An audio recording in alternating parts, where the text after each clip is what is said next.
Sosok Nurholik, suami Rika Amiana, pengantin wanita di Lampung, meninggal usai ijab kabul, kini pilu. Mengenal sosok Nurholik, pengantin pria sekaligus suami Rika Amiana di Lampung yang baru saja ditinggal sang istri untuk selama-lamanya usai melakukan ijab kabul. Diketahui, pengantin wanita bernama Rika Amiana itu meninggal dunia sesaat setelah Nurholik melakukan ijab kabul, pada Kamis, 5 Desember 2024, pagi. Dalam hitungan beberapa jam setelah ijab kabul, status Nurholik kini berubah menjadi seorang duda. Nurholik sendiri merupakan putra dari Bahiruddin dan Siti Muadah. Belakangan diketahui, Nurholik dan Rika Amiana telah merajut asmara sejak sekolah pada tahun 2019. Keduanya sama-sama bekerja keras demi bisa melanjutkan hubungan ke jenjang pernikahan. Tak cuma itu, Rika nyatanya punya harapan untuk menikah sejak 3 tahun lalu.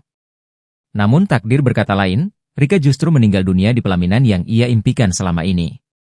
Kini Nurholik tegar dan ikhlas merelakan kepergian sang istri selama-lamanya. Menurut Angga Motret, Rika Amiana sempat mengeluhkan tidak enak badan sejak pagi sebelum akad nikah. Setelah ijab kabul selesai dilangsungkan, barulah Rika Amiana keluar menemui Nurholik yang sudah sah sebagai suaminya. Rika pun terlihat mencium tangan suaminya.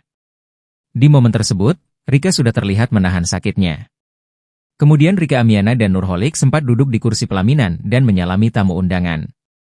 Pada momen itu, Rika terlihat duduk di pelaminan. Sementara suaminya dan orang tua mereka terlihat berdiri menyambut para tamu. Hingga tak lama, tubuh Rika tak mampu lagi bertahan. Kemudian terlihat beberapa orang membopong Rika masuk ke dalam rumah. Menurut Angga Motret, Rika sempat dibawa ke puskesmas dan dirujuk ke rumah sakit.